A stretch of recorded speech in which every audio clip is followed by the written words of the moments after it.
أهلا أصدقائي في فصل جديد من فصول الإمبراطور تيس والجميلة يوسي نيل، ونكمل القصة بتاعتنا لحد ما وقفنا. يوسي نيل كانت مع الساحر في المكتبة، وكانت يوسي نيل شكلها قلقان، والساحر خد باله وقال لها: فيكي ايه اللي بيخليكي قلقانة كده؟ يوسي نيل قالت له: فعلا أنا قلقانة عشان أصبحت بنت سيئة لأمي. فالساحر استغرب وقال لها: ليه بتقولي كده؟ أنا لو كنت انتي ابنتي كنت هبقى سعيد وفخور بده جدا.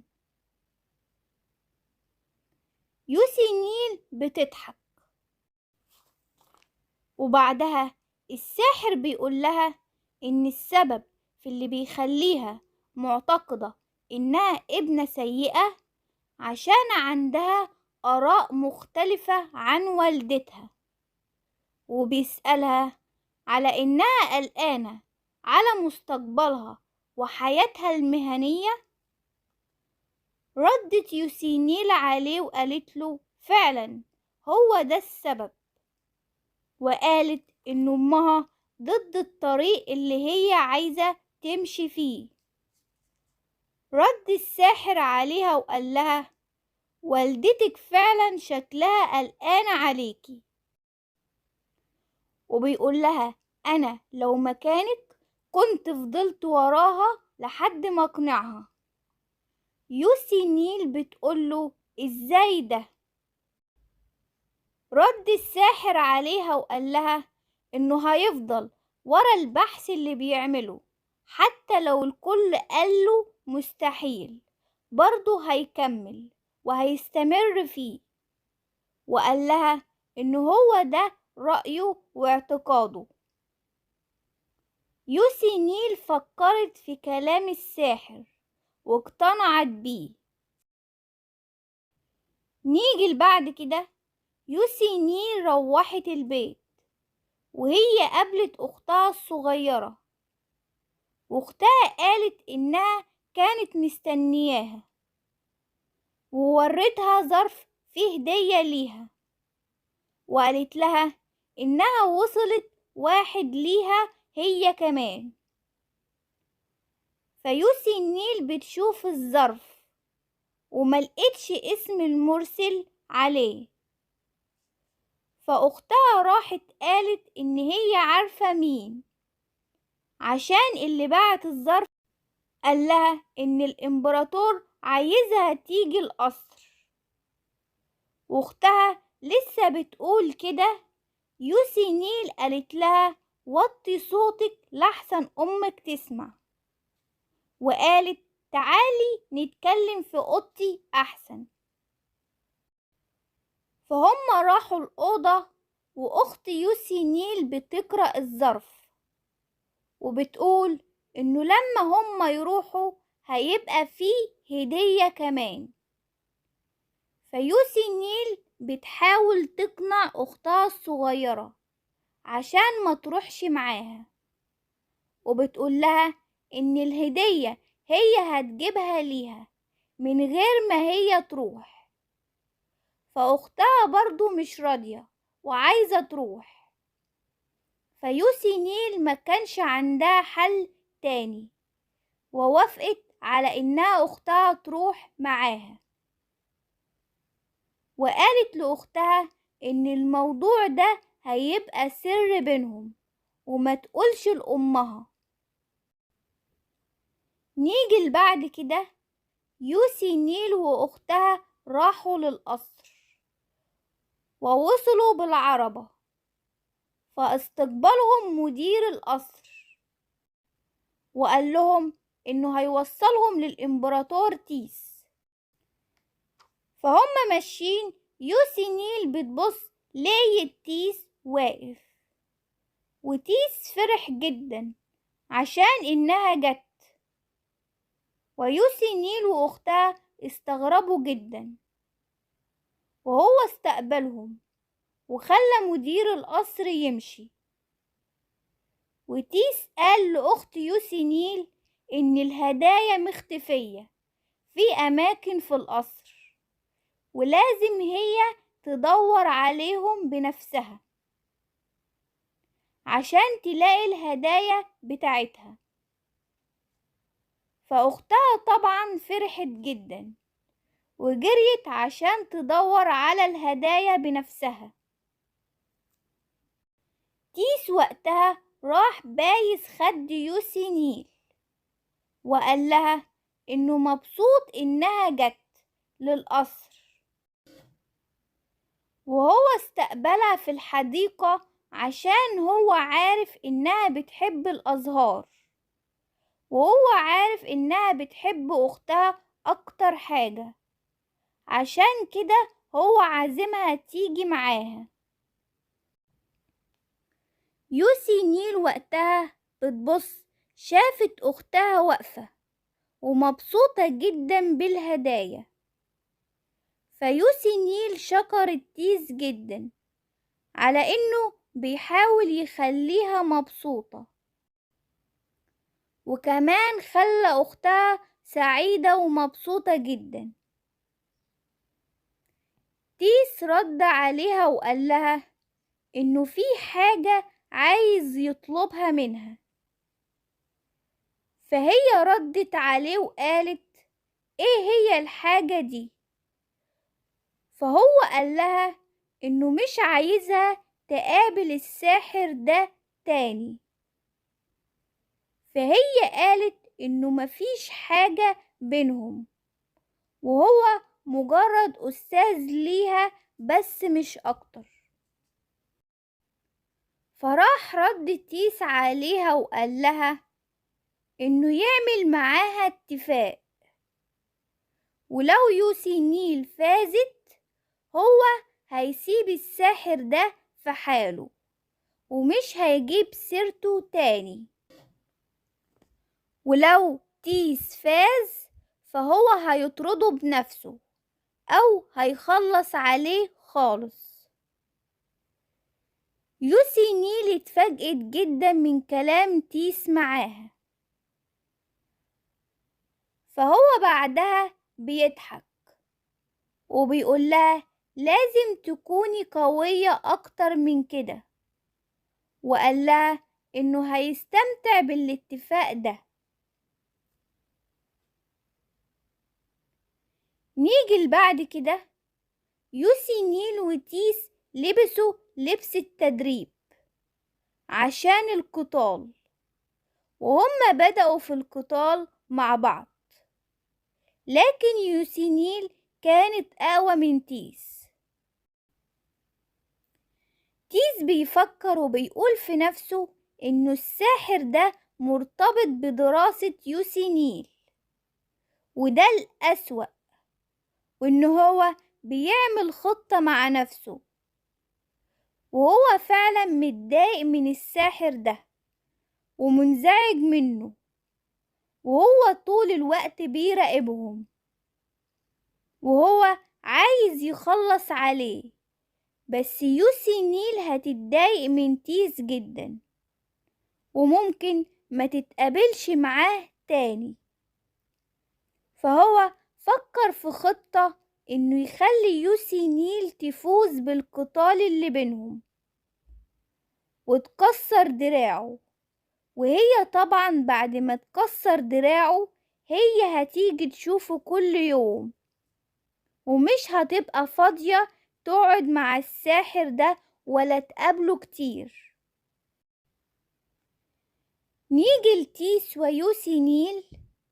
تيس عمل نفسه وقع وإنه يوسينيل فازت، ومثل إنه تعبان وبيتألم، وقال لها إن هي خلاص فازت عليه وهو استسلم، فهي قالت إنها هي اللي فازت، يبقى هو يتراجع عن الاتفاق بتاعه.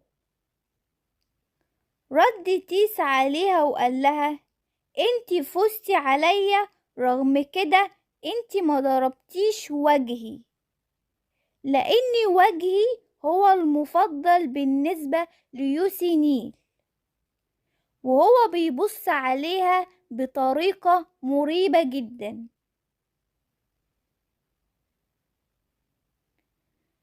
يوسي نيل اتضايقت وبصت عليه ومستغربة منه ومن كلامه، فهو باصص عليها ومستني منها إنها ترد أو ردة فعلها هتكون إيه. بعدها يوسي نيل كانت بتقرب من تيس، وكانت منزعجة جدا، وكان باين على وشها. تيس طبعا قلق منها وقال لها: أنا كنت بهزر معاكي، انتي مش بتحب الهزار ولا ايه؟ بعدها هي قعدت تداوي جروحه مكان السباق اللي كان بينهم، وهي وقتها قالت لتيس: حتى لو كنا مع بعض ما ينفعش إنك تراقب حياة حد تاني وتراقب حياته الشخصية. هي طبعا تقصد الساحر. تيس وقتها مش عاجبه الكلام، وهي وقتها كملت كلامها وقالت: بطل تراقبني، وكفاية ما تحذرش الرجال من حواليا. وهي عمالة تتكلم وتيس ساكت، بس هو سرحان وبيفكر وبيقول في نفسه: أنا مستغرب جدا، لحد إمتى هتخليني أشتاق ليكي حتى تشعري بالرضا؟ يوسي نيل وقتها قالت إنها خلصت خلاص وهو يكمل الباقي، وتيس مستغل إنها بتعالجه وقال إنه لسه تعبان وعايزها إنها تحط المرهم على باقي أماكن الجروح.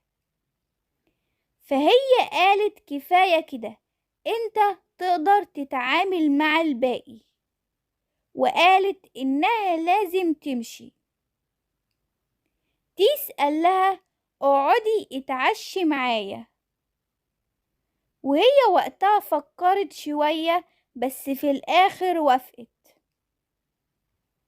وراحت غيرت هدومها، وكانت في غاية الجمال. وجت لقيت تيس مستنيها، وهو كان مبسوط جدا من جمالها وسرحان فيها. بعدها هم قعدوا على السفرة وبدأوا في الأكل. بعدها يوسي نيل قامت عشان تروح، وكانت بتودع تيس. بعدها يوسي نيل مشيت، وهي ماشية فجأة بتبص لقيت صديقها إيسيل كان معدي، فهي استغربت جدا وبتقول: يا ترى هو ده إيسيل؟ فهي مشيت وراه وكانت بتنادي عليه، بس هو مش سامعها. فجأة بتبص لقيت إيسيل واقف مع صديقتها أورلين، وهي بتسمعهم بيقولوا ايه وهم بيتكلموا مع بعض. وقتها أورلين كانت بتتكلم مع إيسيل وبتقول: انت عايز ايه وتتكلم في ايه في مكان زي ده؟ رد إيسيل عليها وقال لها: بما انك مشغولة انا هتكلم في الموضوع على طول. وقال لها انه عايز يروح معاها في الحفلة الاجتماعية ويكون شريكها في الحفلة. وقتها أورلين اتصدمت جدا، واتفاجئت من كلام إيسيل، بعدها أولين ردت عليه وقالت مش معقول إنك تطلب تقابلني فجأة كده وأنا مشغولة عشان تطلب مني طلب زي ده. رد إيسيل عليها وقال لها يعني الآنسة أولين مش محتاجة إلى شريك للحفلة؟ فهي ردت عليه وقالت إنه مش من الضرورة إنه يكون شريكها هو السيد بونارت. رد إيسيل عليها وقال لها بس مفيش سبب يمنعني إني أكون أنا يكون شريكك. فهي ردت عليه وقالت أنت مش بتحب تكون معايا أصلا. فهو قال لها لا طبعا، مين اللي قال كده؟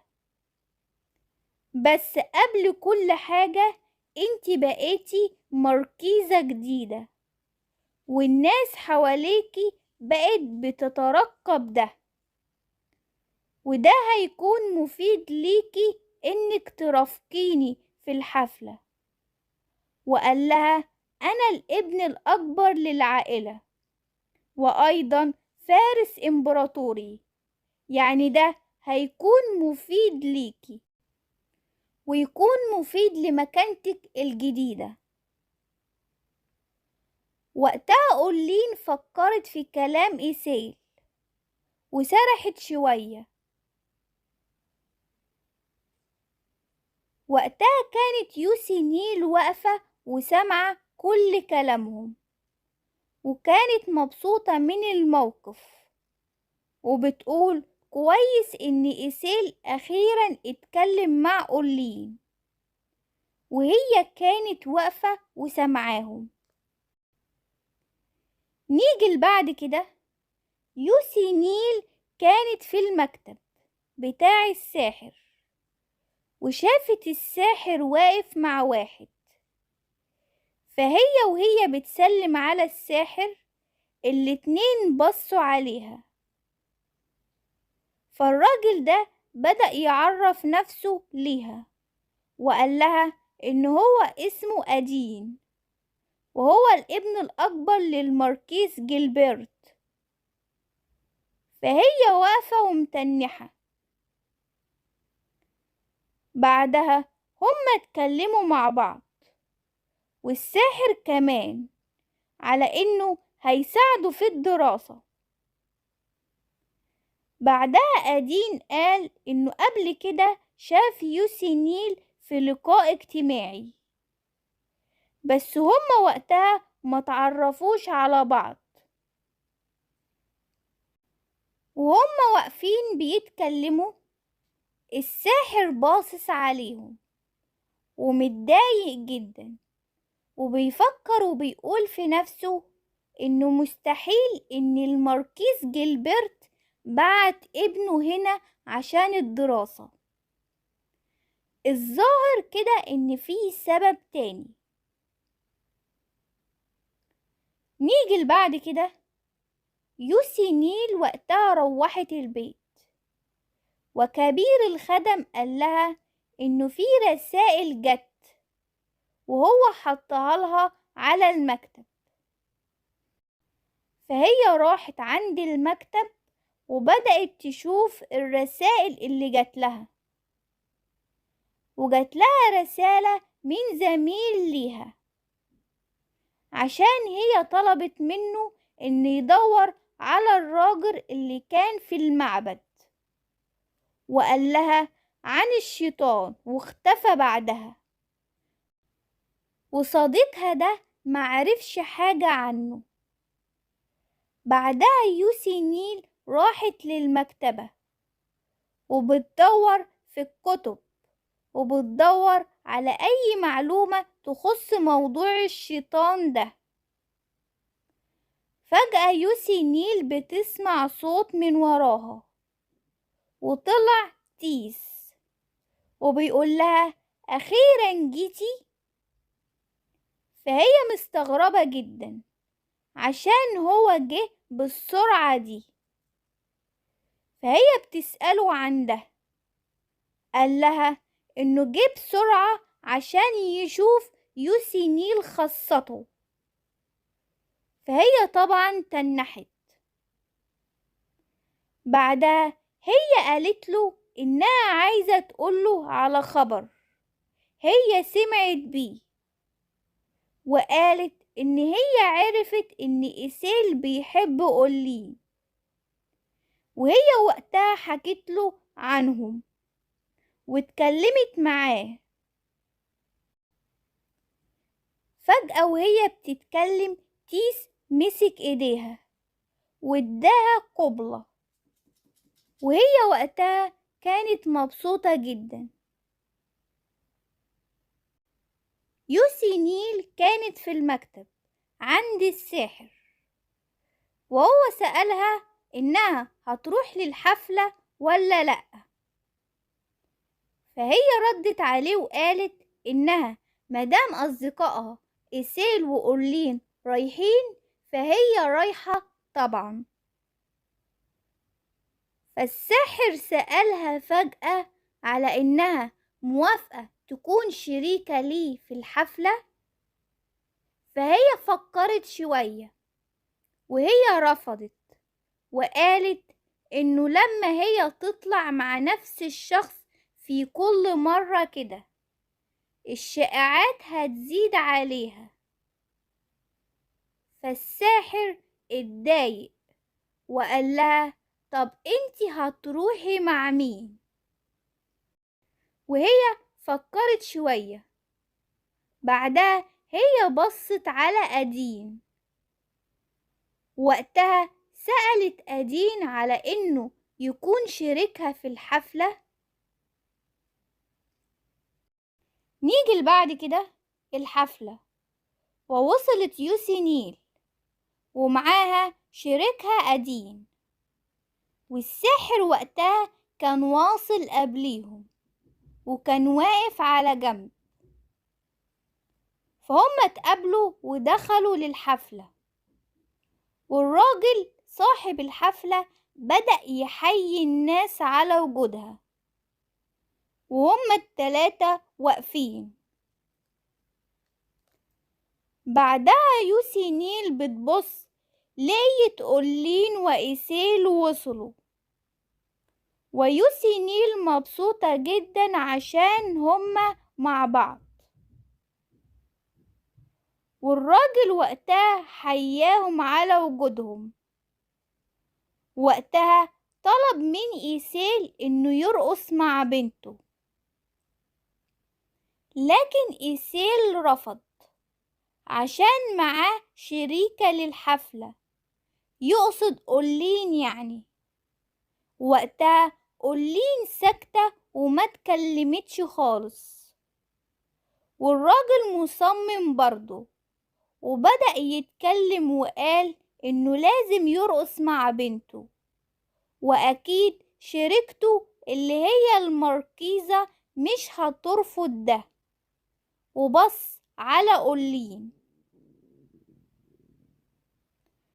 وصاحب الحفلة لسه مصمم على إنه بنته ترقص مع إيسيل، وعايز يسمع رأي أورلين بما إنها لسه ماركيزة جديدة.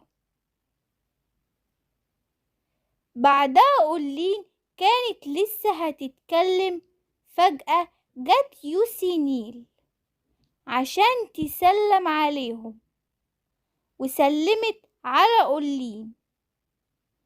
وصاحب الحفل كان مستغرب جدا عشان عرف إنهم يعرفوا بعض. وقتها هو سألهم على ده، ويوسي قالت له إنهم أصدقاء منذ الطفولة، وكمان مش وهي أورلين بس، دي كمان صديقة إيسيل كمان. يعني هما التلاتة يعرفوا بعض من قبل كده. ويوسي بصت على إيسيل وأورلين ووضحت عن وجود علاقة بينهم. الراجل صاحب الحفلة متعجب من كلام يوسينيل، وقال إنها فعلا الأميرة هارتلاند بعد ما جت من بعد تم نفيها هي وعيلتها. ما بقتش تعرف إنها تتدخل في اللي ما يخصهاش. أورلين وإيسيل ويوسينيل واقفين واتفاجئوا من رد صاحب الحفلة. إيسيل اتضايق جدا وقال للراجل إنه يتأسف على الكلام اللي قاله، وطبعا كل الضيوف واقفين وشايفين اللي حصل والكلام اللي اتقال. الراجل مرضيش يعتذر وقال له إنه قال الحقيقة وهو لم يتجاوز الحدود ولا حاجة. بعدها يوسينيل ردت عليه وقالت إنه شكله بيعتز كتير بفخر النبلاء. قالت إنه المهم تبص على قدرات أفراد عائلتك. بعدها الراجل رد عليها وقال لها إنها معاها حق في كلامها، بس هو لو ما يعرفش الأميرة أورلين ما كانش أصلا يتكلم معاهم في الأول. بعدها يوسينيل قلعت الجوانتي بتاعها وقالت له إنه يسابق معاها بالسيف، والراجل مستغرب جدا من ردة فعلها. وطبعا كان الساحر وأدين واقفين وشايفين كل ده. نيجي بعد كده الراجل استعد للسباق وهي كمان جهزت نفسها، وهم بدأوا وكلهم واقفين بيتفرجوا عليهم. وطول السباق بعد كده يوسينيل كسبته وهو اعتذر ليها على اللي قاله، وهي قالت له إنها قبلت اعتذاره وهي بتمد إيديها ليه عشان يقوم، وهو قال إنه خلاص السباق خلص وإنهم يبدأوا بالاستمتاع للحفلة. بعدها يوسينيل استغربت عشان باقي أصدقائها مش لاقياهم في الحفلة، وهي بتدور عليهم بتبص لقيت بنت الراجل اللي سابق معاها بالسيف نادت عليها وقالت لها الأميرة هارتلاند ممكن أتكلم معاك شوية؟ يوسينيل طبعا مستغربة منها وبتقول في نفسها يا ترى بنت صاحب الحفلة عايزة ايه منها؟ بعدها البنت طلبت منها إنها تعلمها فن المبارزة لأن يوسينيل شاطرة فيها، وطبعا يوسينيل وقتها وافقت على طول. نيجي بعد كده أورلين بتشكر يوسينيل على اليوم ده وعلى إنها دفعت عنها قدام الكل. وبعدها يوسينيل ودعتهم عشان تمشي. يوسينيل مع الساحر وأدين ركبوا العربة عشان يمشوا، وأورلين بتقول لإيسيل إنهم هما كمان لازم يمشوا. ووقتها ركبوا العربة وهما في العربة مش عارفين يتكلموا في ايه. فجأة إيسيل بيعتذر لأورلين على اليوم ده واللي حصل فيه عشان هو كده تسبب في إحراج ليها، وهي ردت عليه وقالت له إنه مش لازم يعتذر عشان هو مش ذنبه حاجة. بعدها إيسيل فجأة اداها حاجة وقال لها إنها هدية بسيطة ليها وعايزها تاخدها، والهدية دي بمناسبة إنها بقت مركزة جديدة. وأورلين وقتها فرحت بالهدية جدا وقبلت بيها، وإيسيل كان مبسوط علشان عجبتها.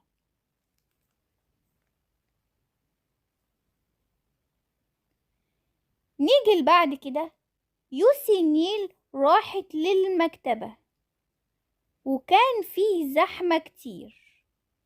فجأة بتبص وراها لقيت تيس، فهي استغربت جدا فبتقوله انت بتعمل ايه هنا؟ المكان زحمة وفيه ناس كتير وممكن حد ياخد باله مننا. وهو قالها انه عايز يوريها حاجة، وهي راحت معاه للمكان وهي مستغربة جدا. ودخلوا للمكان ده ولقيت فجأة الزهرة اللي هي بتحبها، وكمان في كتير منها. كل المكان ده مخصص ليها وبس، وتيس اللي عمل كده، وكمان عمل على الزهرة تقنية إنها ما تزبلش أبدا. وهي كانت متفاجئة جدا ومش عارفة تقوله إيه ولا تعبر عن مشاعرها. وقتها هو قرب منها وقال إنه أي حاجة هيعملها عشانها هي وبس، وقال لها إنه لو هي عايزة تغير القصر كله هيغيره عشانها، وطلب منها تكون إمبراطورة عشان تفضل معاه على طول،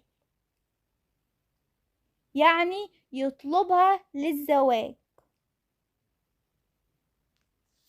وقال لها إنه عايز رد منها دلوقتي وهو بيطلب منها الزواج، وهو عمال يتكلم وهي مش بترد عليه.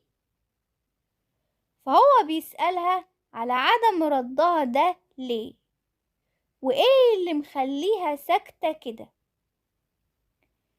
فهي ردت عليه وقالت له إنها أسفة وهي عندها حاجات كتير لازم تعملها وفي حاجات لازم تكتشفها، وهي بتحاول تعرف ده منذ الطفولة. وقالت له إن البحث ده هو حياتها، عشان كده هي مش هتقدر ترد عليه دلوقتي بطلبه للزواج وبتتأسف ليه. تيس بيقولها وهو حزين يعني يوسي نيل مش عايزة الزواج منه،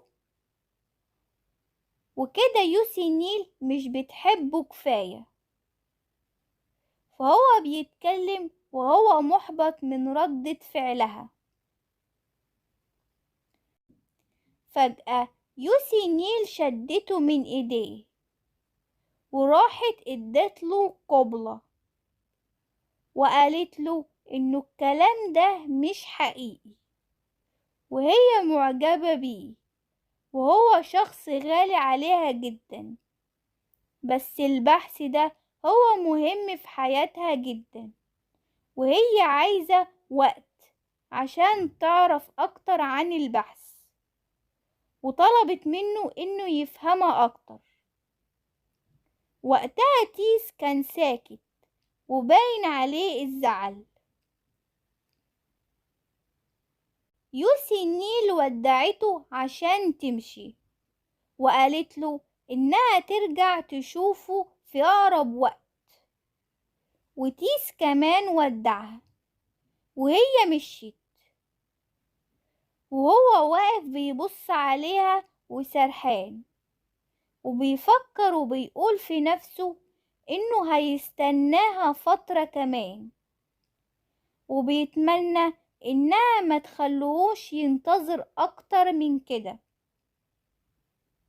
فجأة وهو واقف جاله الشيطان وقاله إنه ياخدها غصب عنها ويخليها جنبه وما يخليهاش بعيدة كده عنه، وكمان عشان ما تهربش ويخليها ملكه وعايزه ياخد القرار. تيس بيقول إنه مش هيقدر يعمل كده، عشان كده يوسي نيل هتكرهه وتاخد موقف منه. فرد الشيطان عليه وقاله إن الحب هو إنه يمتلكها ويخليها جنبه، ولو سابها كده هي هتمشي بعيدة عنه ومش هتبقى جنبه خالص.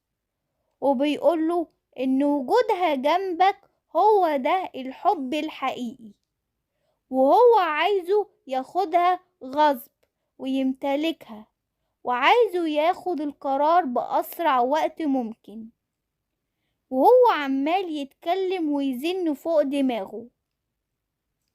وتيس عمال يقوله اسكت اسكت ما يتكلمش اكتر، وعايزه انه يختفي من وشه. وبرضه الشيطان عمال يزن فوق دماغه. وقتها تيس اتعصب جدا وقاله امشي. ووقتها الازاز بتاع النافذة اتكسر من عصبيته، والشيطان اختفى بعدها، وتيس راح مشي بعدها. نيجي بعد كده يوسي نيل استقبلت بنت الراجل صاحب الحفلة، والبنت دي جابت لها هدية عشان تديها، وهي هدية ثمينة جدا. ويوسي نيل اتفاجئت جدا، بس وقتها هي قبلت الهدية وقعدت تتكلم معاها. وقتها بعدها أمها قالت إنها تدخل الضيوف جوه. أمها بتبص لقيت البنت جابت هدية غالية جدا ليوسي نيل، فهي قربت منهم واتكلمت معاهم. وبعدها هما دخلوا القصر وقعدوا يتكلموا مع بعض ويتعرفوا على بعض أكتر. نيجي بعد كده يوسي نيل راحت للمكتب، وهي دخلت لقيت أدين في وشها، فهو بيقول لها إنه عايز يتكلم معاها شوية. وهي داخلة قالت له إنهم ممكن يتكلموا جوه في المختبر، فهو قال لها مش هينفع نتكلم جوه لأن الموضوع شخصي جدا. يوسي نيل اتفاجئت، بس بعدها هو بدأ بالكلام وعبر عن امتنانه ليها ومعجب بشخصيتها الجذابة وإن هو بيحترمها، وفضل يتغزل فيها وهي واقفة ومتفاجئة جدا من كلامه وهي ساكتة. وفجأة قال لها إنه بيحبها وبيحترمها جدا وهو عايز يكون جنبها على طول، وطلب منها الزواج. طبعا يوسي نيل اتفاجئت جدا وكانت مصدومة من كلامه. وفي نفس الوقت ردت عليه وقالت إنه أدين هو الابن الأكبر للعائلة بتاعته، وهو لو اتجوز يوسي نيل كده هيتنقل للدوقية والتخلي عن لقب الماركيز. رد أدين عليها وقال لها إن هو ما يفرقش معاه كل ده، هو أهم حاجة إن يكون معاه هي وبس. وسألها على إنها موافقة ولا لأ، يوسي نيل ردت وقالت إنها متأسفة عشان هي ما عندهاش نية للزواج دلوقتي، وهي مش بتفكر في الموضوع ده، وأهم حاجة عندها دلوقتي هي دراستها وبس. وقتها رد أدين عليها وقال لها إنه مش هيستسلم أبدا، وهيستناها طول الوقت. ووقتها سابها ومشي. بعدها يوسي نيل كانت ماشية، وكانت بتفكر في كلام أدين، وهي ازاي هتقابله تاني في المختبر. هيبقى الموضوع حساس جدا ومحرج معاها.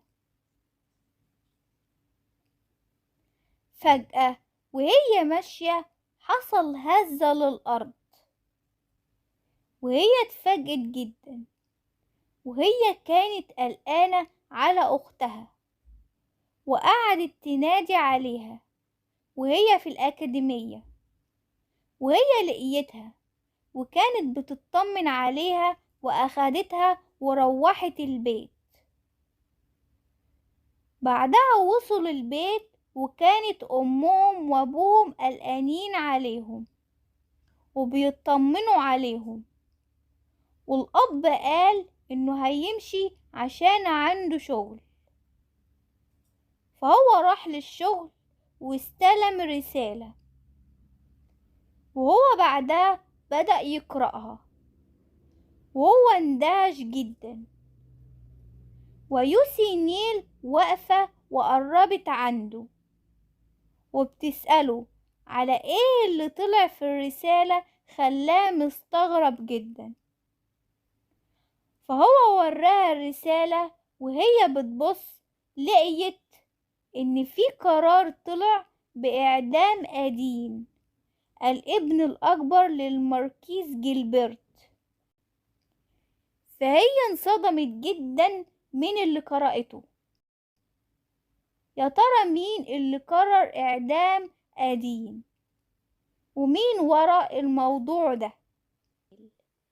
بعد قرار إعدام الابن الأكبر للماركيز جيلبرت اللي هو أدين، يوسي نيل بعدها راحت عشان تشوف تيس، وهي قالت إنها لازم تشوفه ضروري. وراحت للقصر وقعدت تخبط وتقول لهم افتحوا بسرعة. وكبير الخدم اتفاجئ جدا من التخبيط ده كله، وكمان اتفاجئ انها طلعت الأميرة يوسي نيل. وبعدها يوسي نيل دخلت. وقتها هي متفاجئة جدا عشان وهي داخلة محدش مانعها ولا اعترض على دخولها للقصر كده فجأة. وبتقول في نفسها ان هي دخلت للقصر ومحدش منعها، وهي كده فهمت انه الناس اللي في القصر اتقال ليهم ان يوسي نيل جاية للقصر. وبعدها هي دخلت عند تيس، وهو كان واقف وبيقرأ وبص عليها كأنه متفاجئ من وجودها، وسألها عن وجودها هنا ليه بالسرعة دي وفي الوقت المتأخر ده. فهي ردت عليه وقالت وهي متضايقة وبتقوله ايه اللي انت بتحاول تعمله؟ وقالت فين الماركيز جيلبرت؟ رد تيس عليها وقال لها يعني انتي جاية هنا بالسرعة دي وفي الوقت ده عشان تسألي على راجل تاني غيري؟ فهي قالت ما تتصرفش وكأنك ما تعرفش حاجة. فهو قال لها أنا مش بعمل كده، وهو خبط إيده على الكتاب. يوسي نيل اتعصبت زيادة وقالت إنها عارفة كل حاجة عشان هي قرأت الوثائق الرسمية، وقالت عن عقوبة الإعدام عشان ظهر دليل خيانة ومحدش عارف ظهر منين، وقالت إنه القرار ده مش صح وقاسي جدا. تيس رد عليها بكل برود وقال لها إنه لأ، مش قرار قاسي ولا حاجة، وقال لها إنه في سبب حقيقي عشان يطلع القرار ده، وقال لها إنه أدين اتجرأ وهو مش باصص على مقامه وعلى تقديم عرض الزواج ليوسي نيل اللي هي خاصة بتيس. تيس وهو بيكلمها بيقرب منها ومحاوطها من كل ناحية. يوسي نيل استغربت جدا وقالت يعني هو ده خطأه اللي هو عمله عشان يستحق الإعدام؟ تيس لمس شعر يوسي نيل وقال لها بكل لطافة إنهم يتجوزوا وإنهم يبقوا مع بعض من غير أي مشكلة، وقال لها إنه بيحبها وبدأ يفك رباط فستانها.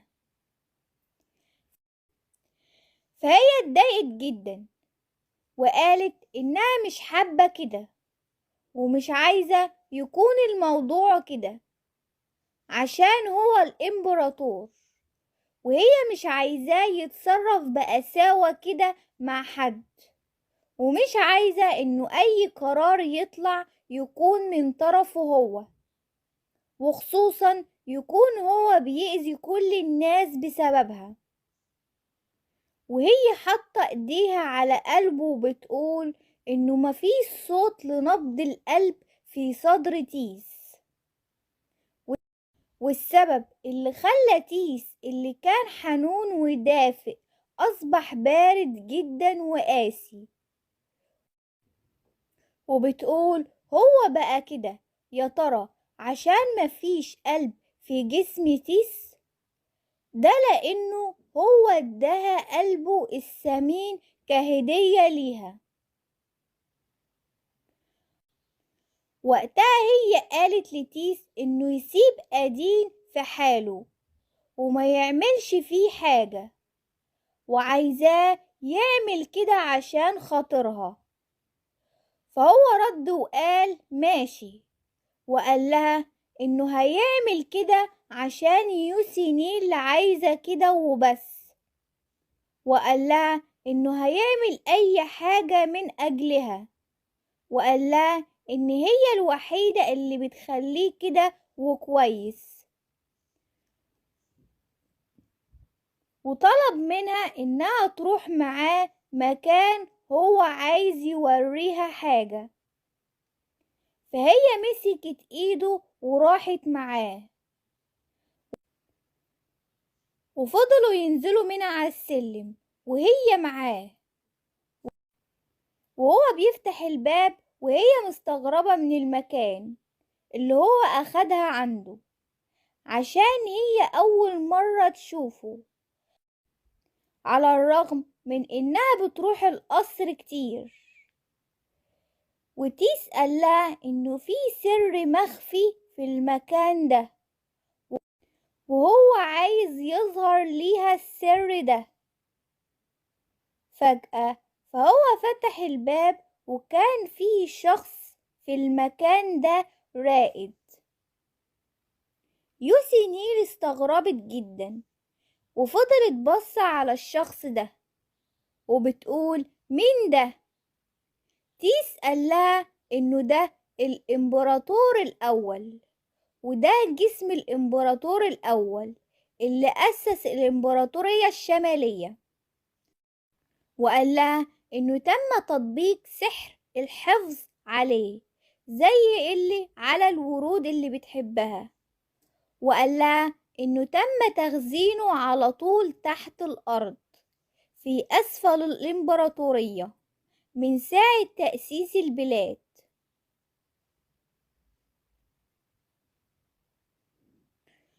أوضة مخفية في أعماق الأرض تحت القصر الإمبراطوري، حتى لو كان اللي راقد ده مش عايش، يظل الشيطان موجود على الأرض. كان الإمبراطور الأول هو أول إنسان عمل اتفاقية مع الشيطان، والشيطان سكن جسده بالكامل، وده مبرر للتدخل في عالم البشر.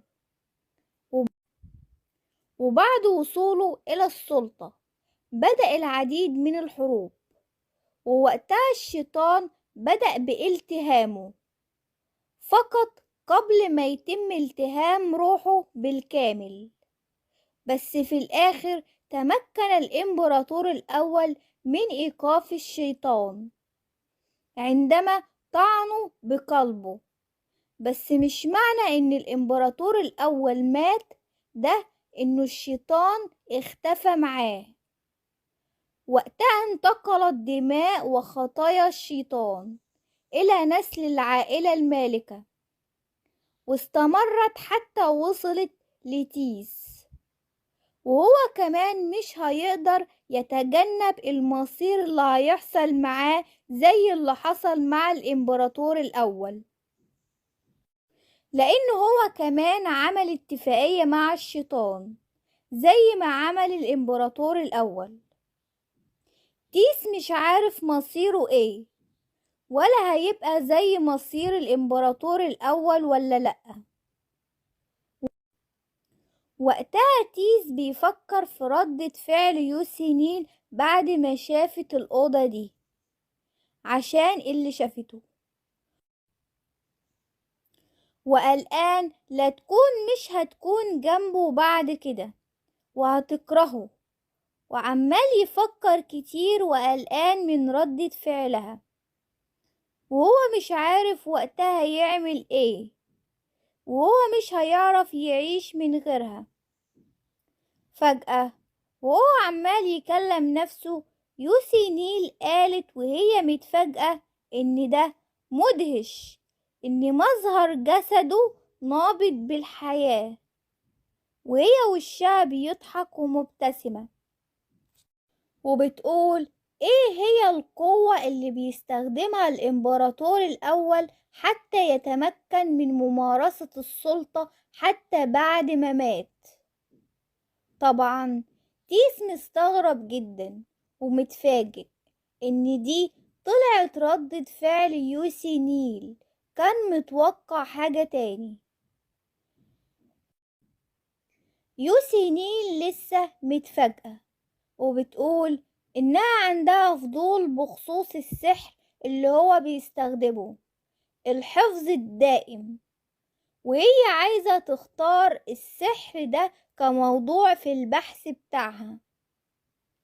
وقتها تيس استغرب، بس ضحك وفضل يضحك عشان مستغرب من ردة فعلها دي، ويوسينيل استغربت انه بيضحك كده ليه، فهو قال لها انه موافق على استخدام السحر طالما هيكون مفيد للبحث بتاعها.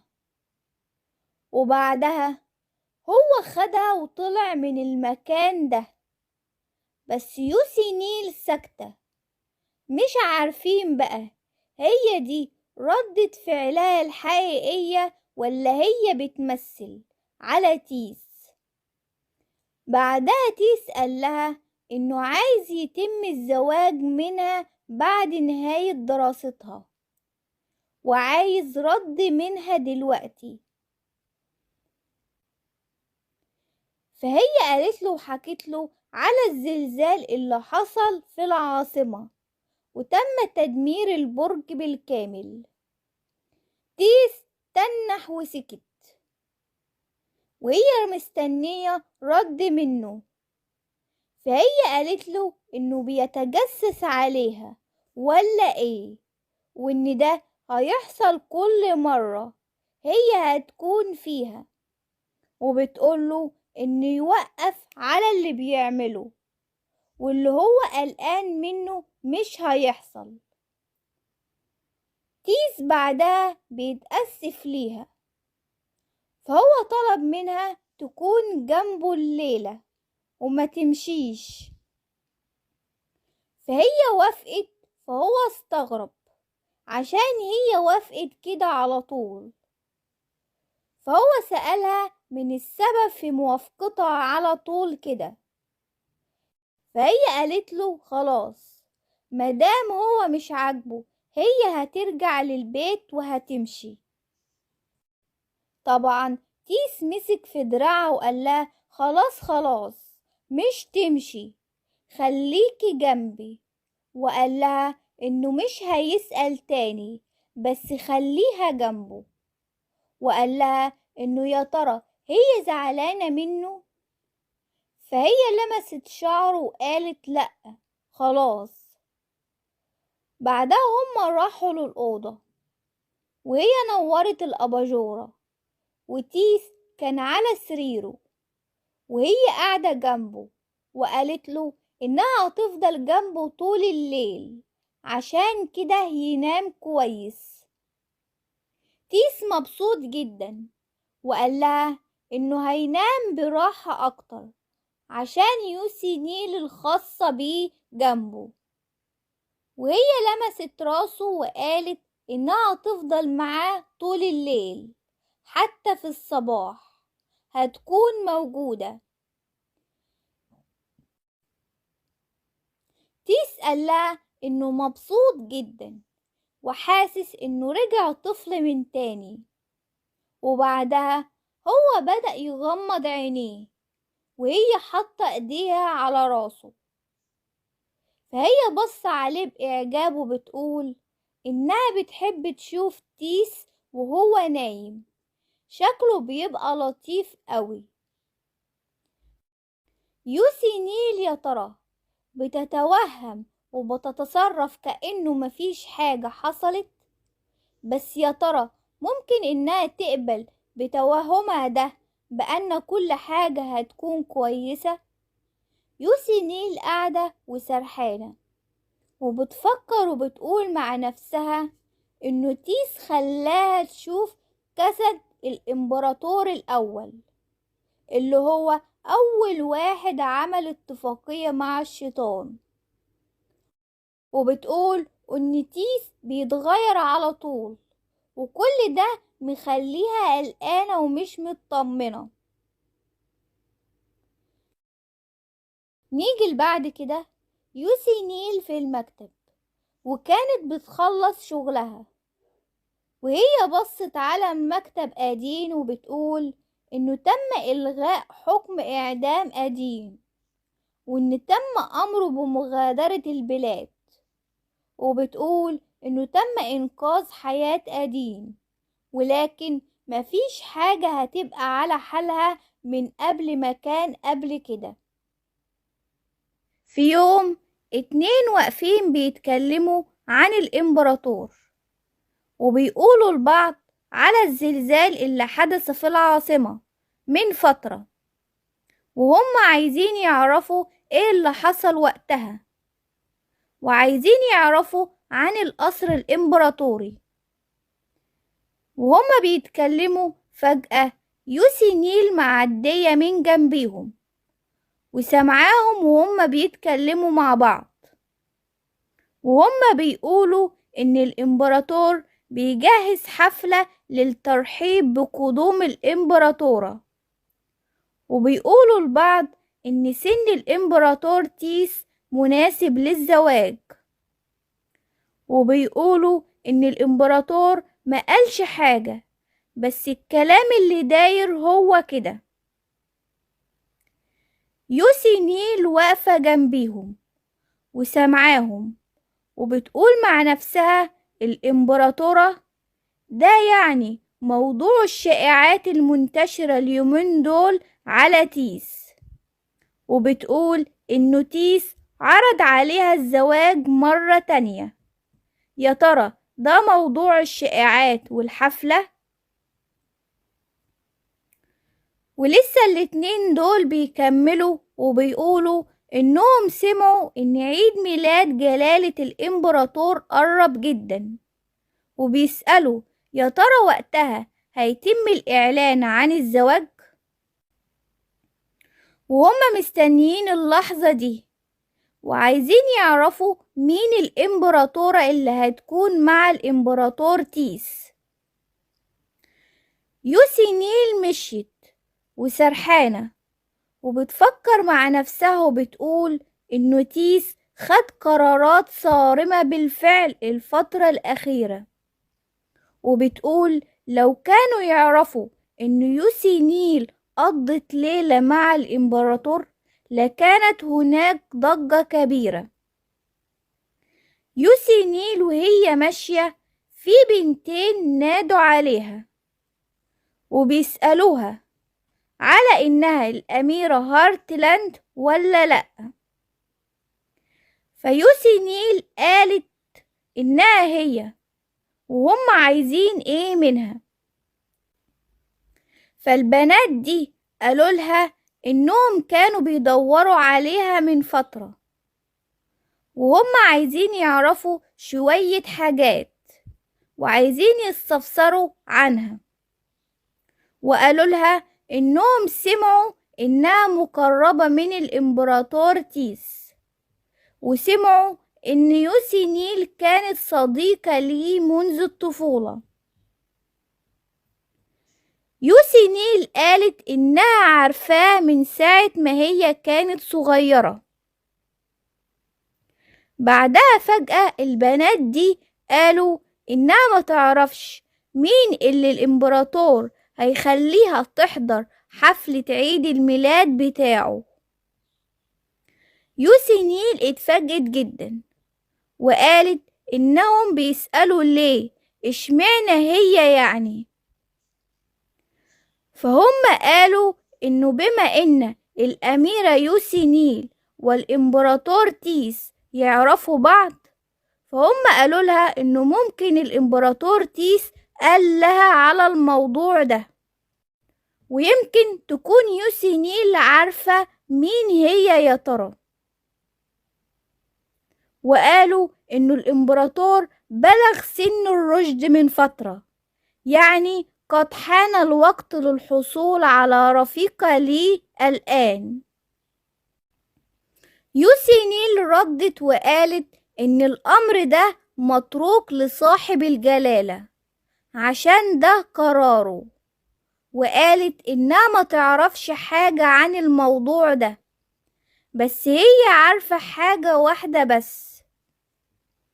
البنات دي قالوا لها ايه هي الحاجة دي، وهم متحمسين جدا يسمعوا منها.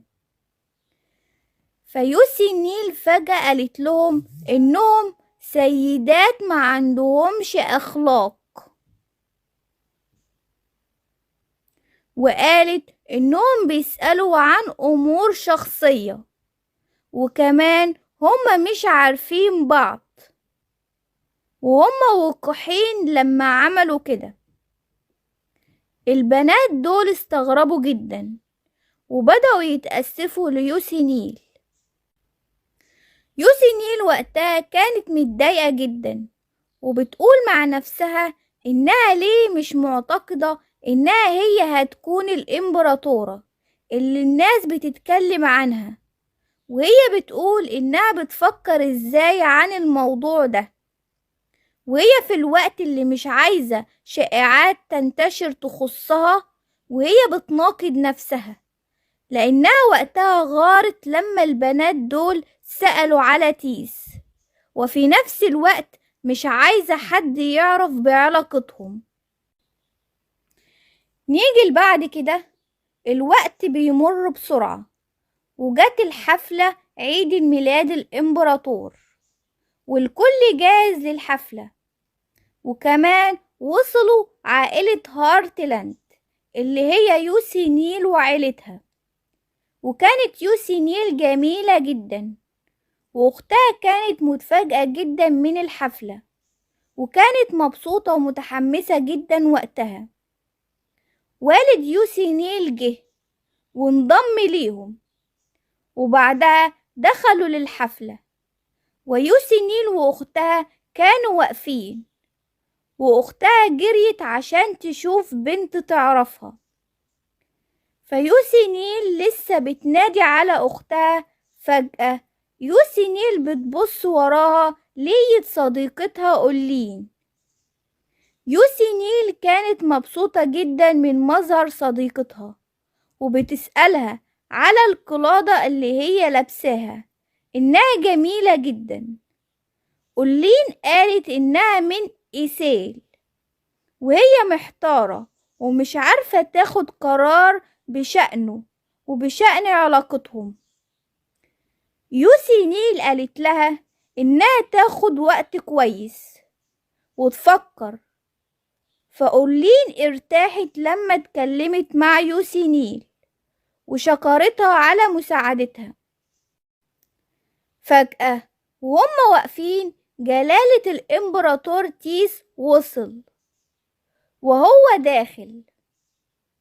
قبل دخول الإمبراطور كان تيس بيحضر نفسه وبيجهز نفسه للحفلة، وبيقول في نفسه إنه حاسس إنه مضطر إنه يتعامل مع الكثير من الناس، وبيقول إنه مشاعر الحقد والكسد مخبأة وراء ابتسامتهم المزيفة، وهو حاسس بده من خلال أرواحهم، تلك الهالة المخيفة المحيطة بيهم. وبيقول إنه كل حاجة جاهزة وتم تجهيز كل شيء، وهو لازم يخرج للحفلة دلوقتي. وهو بعدها خرج وشاف يوسي نيل قدامه، وبيقول إنه بمجرد ما بيشوف يوسي نيل هو بيقدر يتحمل كل حاجة وأي حاجة، وبيتحمل كل الناس دي مع ابتسامتهم المزيفة. بعدها هو نزل والناس عمالة تحيي فيه عشان هو الإمبراطور. فهو رفع ايده ووقف وقال إنه عايز يعبر عن امتنانه الشديد للحضور بتاع الناس الموجودة كلها اللي هنا في الحفلة، وبيقول إنه صحيح إن اليوم هو عيد ميلاده، ولكن الأهم من ده إنه مكان للاحتفال بعظمة وازدهار الإمبراطورية الشمالية. وقال إنه في الوقت نفسه إنه لم تفقد الإمبراطورية الشمالية قوتها على الرغم من المحن العديدة. وقال إنه كل ده حصل وكان ممكن يحصل بفضل عمل الجمهور الجاد والمستمر. وقال إنه السلام اللي هم عملوه سوا هو إنجاز أغلى من أي شيء آخر، وهو بيتمنى إنه يواصل ده في المستقبل المشرق معاهم. وبيرفع الكاس وبيقول إن الكاس ده لتكريم المجد اللامنتهي للإمبراطورية الشمالية وعملهم الجاد والمستمر. والناس وقتها متفاعلة معاه وبترفع الكاس والموسيقى شغالة، والكل بدأ يهنيه بعيد ميلاده وهم بيقدموه احترامهم الشديد، وبيقولوا للإمبراطور عيد ميلاد سعيد لصاحب الجلالة. طبعا يوسي نيل واقفة وشايفة كل ده، وكانت مبسوطة وفخورة بتيس جدا، وبتقول في نفسها إنه تيس أصبح قوي، وهي عارفة إنه إمبراطور جدير بالثقة. وبتقول إنه أحيانا بتحس بحساسية مش عايزة تنتهي منها، إنها عايزة تحضنه. وبتقول إنه دلوقتي ظهرت شخصيته القوية اللي بتطفي على الجميع، وده مخليها متفاجئة في كثير من الأحيان. ومع ده هي عارفة إنه جميع الجوانب بتكون هو، وهي في كل مرة بتشوف حاجة من القبيل إن مستقبلها بيكون مع تيس. بعدها فجأة يوسي نيل جالها ألم في صدرها وكأن قلبها ينكسر، وكأن قلبها قد تم طعنه، والألم ده بيشبه الألم اللي هي اتطعنت فيه في حياتها الماضية وهي لسه بتتألم. أخت يوسي نيل شايفة يوسي نيل من بعيد وهي بتمسح بمنديل على وشها، ويوسي نيل شافت أختها، وأختها وقتها رفعت إيديها، ويوسي نيل راحت لها، وأختها سألتها على إنها ليه بتمسح وشها بالمنديل وعايزة تطمن عليها. يوسي نيل وقتها طمنتها وقالت لها إنها كويسة، وأختها وقتها كانت قاعدة وبتلعب مع أصدقائها، ويوسي نيل سابتهم ومشيت وراحت للمكتبة، وكانت بتفكر في إنه العالم الخيالي غامض جدا، وبتقول إنه تنعكس كالمرآة على عالم الخيال، وبتقول لو الأمر كده فهي وقتها إنها تقدر تروح إلى عالم آخر. وهي في المكتبة بتقرأ عن الموضوع ده وماسكة الكتاب، وهي واقفة وماسكة الكتاب تيس جه، وهي مش واخدة بالها وهو محوطها من كل ناحية، فهي بتبص لقيته وراها وهو بيقول لها إنه مش مبسوط عشان يوسي نيل سابت الاحتفال وعيد ميلاده وراحت إلى مكتبة القصر الإمبراطوري، وبيقول لها إن اليوم هو عيد ميلاده وهو عايزها تستكمل اللي هي بتعمله في يوم تاني. فهي لسه هتتكلم، هو قال لها إنها ليه بتتجنبه، يا ترى هي خايفة من إنها تكون معاه، وقال لها إنها لو بقت جنبه هتكون الإمبراطورة في نهاية المطاف، وسألها يعني هي مش عايزة كده. يوسي نيل قالت إن الموضوع مش كده، فهو قال لها إنها لو صادقة في كلامها تثبت ده.